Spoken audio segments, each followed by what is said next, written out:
we keep talking about the firsts this year, right? First week of the season, first barn burner of the season that was a Sunday night football game, to say the least, between the Ravens and the Bills. It's the last time we saw the Bills at home. And in between that game and tonight's Bills' next home game, which is a standalone everybody watches contest on Prime Video. Before those two games, we've seen a lot of other firsts, which is the first team to have to start their backup quarterback, San Francisco 49ers. Yes, sir. Soon this weekend, we're going to see the first game between two teams now having to start their backup quarterbacks against one another. It's the Vikings now in Carson Wentz taking on the Cincinnati Bengals and Jake Browning. Wow. The Bengals are the first team in the NFL to potentially lose their quarterback to injury for the entire year. 3 months is what we're hearing about for Joe Burrow. When you hear something that's 3 months, that could easily become 4 and maybe not coming back at all. Shut it down. You're also seeing a first that we didn't see but heard about, and that's the first team to hold a players-only meeting. And that happened after just one loss by the Miami Dolphins, 2 days after getting spanked by the Indianapolis Colts and Danny Diamonds. They held a players-only meeting. And so we have now reached another first tonight. The Miami Dolphins are the first team to take the field to potentially play for their coach's job. And it's getting real fast for friend of the program, Mike McDaniel, in Miami. And it's a far cry from the Dolphins making the playoffs in McDaniel's tenure. And it's a far cry from, if you recall, the massive points-a-palooza they put on Sean Payton. If you remember that, in Payton's first year there, where the Dolphins had a chance to damn near put up 80 on Denver. And this was a team that came out of nowhere and put a whole bunch of points on the Ravens defense earlier in the first month of Mike McDaniel's tenure. Oh, yeah, crazy in game. Miami. Yeah. And we were talking about how this guy is perfect for Tua, and Tyreek Hill's coming and talking about how Tua's thrown, a better ball than Mahomes, and we've come a long way from all of that. Yeah. Because now we're wondering if McDaniel is right for Tua, or Tua is right for the contract that he's gotten based on some of the McDaniel's right for Tua moments.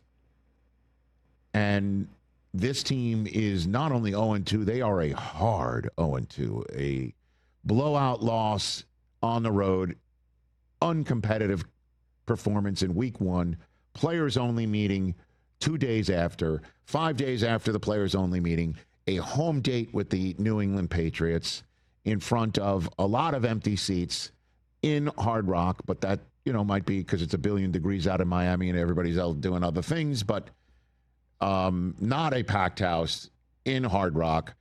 One of the people in their seats is Stephen Ross, the owner, and he watches the Patriots take care of business against Miami. And when you lose a division game at home to go 0-2 after a blowout loss that causes you to have a players-only meeting 2 days after that, 5 days after that, the dreaded home division loss, if you have that, you're a hard 0-2. Hard 0-2. 0-2 in conference, 0-1 in division, 0-1 at home in division, 1-for-1 in terms of week 1 losses and players-only meetings. And there's somebody who's hiring a message to fire everybody on a plane above the stadium. Mike McDaniel spoke this week about his job status and how he's approaching his everyday status himself. I think if I worry about my job security, I won't be doing my job. And I think that inherently is against all things that I believe in. I've never felt entitled to any sort of I've never felt entitled to this position, and it's very important for me to spend all of my waking hours worrying about exactly how to do my job and and all the residual effects of that there's a lot of people affected. So yeah, I won't spend one moment thinking about all the things that I don't know, people, whatever people want me to think about, I'm thinking about this team and the Buffalo Bills here after I get done with this podium. That was post-game on Sunday, and then he shows up on Monday, and he's asked about control of the locker room. Again, you know, in the NFL, we look at head coaches like Dan Campbell, right? We're biting kneecap off. We're gonna come at you. We're gonna bark. We're gonna hit you. Big, imposing former tight end in this league, and then you see a guy who says the word inherently, and you think he can't coach in the NFL. I mean, did Rex Ryan call him nerd boy on Get Up? I mean, that he's got glasses. By the way, hey Rex, am I a nerd boy? For ESPN Radio and SiriusXM and our podcast listeners, I just put on my glasses. Don't answer that, Rex. I was about to say, is that rhetorical? Or? You know.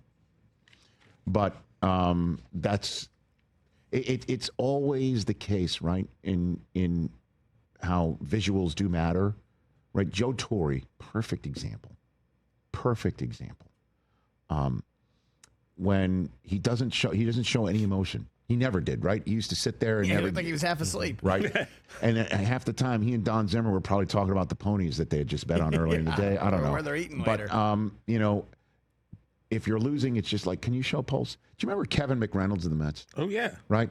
And he was struggling, but he never showed any emotion. And I heard from Met fans, my brother, other friends of mine, who would be just like, can he take a bat to the Gatorade jug just once so he shows us that it means a lot? You know? Yeah, did Kevin Mack hit 3 home runs? Did he strike out 3 times? You don't know. You don't know. Yeah. So when you're winning, it's just like, boy, this guy just shows no pulse, and it's just like everybody's just following, staying calm, and winning.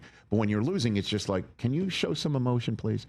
And you know, for McDaniel, it's like when you're winning, it's like, boy, this guy's a genius. He's thinking next level stuff. Remember we had Andrew Hawkins here. Remembers how he was with the Browns on the staff, and he was talking about footwork and where to place your feet as a wide receiver, and it unlocked him, and it unlocked a bunch of people. Guy's a genius. Damn near puts up 80 points on the Denver Broncos. He comes back on the Ravens. Tua's playing well. I mean, the guy's a genius. Now you start losing, and it's just like, are you a molder of men, or are you not? You know, you can give me a terrific synonym for the word mold, but how about actually molding this team? Can you? I mean, Tyreek Hill is even like, you know, why are we running behind a fullback? And McDaniel goes to the podium and goes, his name's Alec Ingold. We have one. So when you lose, you get questions like this the day after you're talking about your job status. I think if there was anything that would lend me to believe that messages weren't being received, then you address those things. That, to me, I think, I've seen a team that is trying to do everything they can to win, and coming up short and pressing forward and trying to change that result. And again, it's part and parcel. It's just, that's the way he talks. He's very methodical in choosing his words. He has a large vocabulary. He's a smart guy. And I'm sure people in Miami are like, so when you were asked about control of the locker room, can you just say, I've got it. Next question. Yeah, I've got control of the locker room. Just watch the way we're going to play this weekend. You know, I was talking to the guys the other day. You know, you ask them. Tonight's the rubber meeting the road. I mean, if they get smoked, if it's like a Brandon Staley type blowout, and again, I bring that up again because Brandon Staley lost his gig when he was on the road in division, when everyone's wondering, do you have control of the locker room? Do you know what you are doing around here? And he goes to Vegas and damn near, winds up, getting hit by everything from the kitchen sink the Raiders threw at him to Carrot Top. Carrot Top might have come in here and just started hitting him. That game felt like 70-0. What was the final score? I'm gonna look and Al Michaels is just like, shut your mouth, Rich, because I had to call that game, and I don't want to fly all the way to Western New York on Air Al to call another one. because everybody's thinking that, and the recent history ain't good. It was 63-21. The Miami Dolphins have lost to the Bills in 13 of the last 14 meetings. The only win is a September 2022 nail-biter in a very hot and humid day in Miami. 21-19 was the final. The Bills have won the past 9 at home. And the Dolphins' most recent win was in Orchard Park, a 34-31 overtime game on Christmas Eve, which led to the Bills firing their head coach at the time. And he's the guy that called Mike McDaniel Nerd Boy. That was his last day as a head coach in the NFL. So the way through is this. Tua, hold on to the ball. Tua, make your connections. Tua, don't turn it over. And I understand I'm laying a lot at the feet of the quarterback, but it's a quarterback-driven league. Just look at the other guy tonight who was playing the position. See what he does. They came up with a 20-point win in New York just 5 days ago. He didn't do anything. And he didn't score. He didn't account for a single touchdown. Yeah. James Cook did for 2. And that's the way through as well. Devin Achane, that's the guy.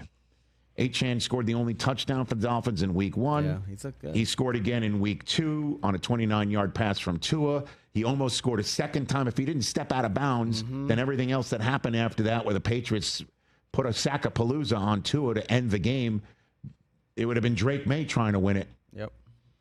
Achane's the way through, especially when the guys right up the middle, Ed Oliver and Matt Milano, are out. That's the way through the tackles. Can they hit people in the mouth? And can you win the game for your coach? Do you believe in him or not? Because if you go to 0-3 and you get blown out and you don't have another non-compete game in front of the whole country, I don't know what Stephen Ross is going to do. Tua's 0-2 for the first time in his career. We're in the land of the unknown for the Dolphins.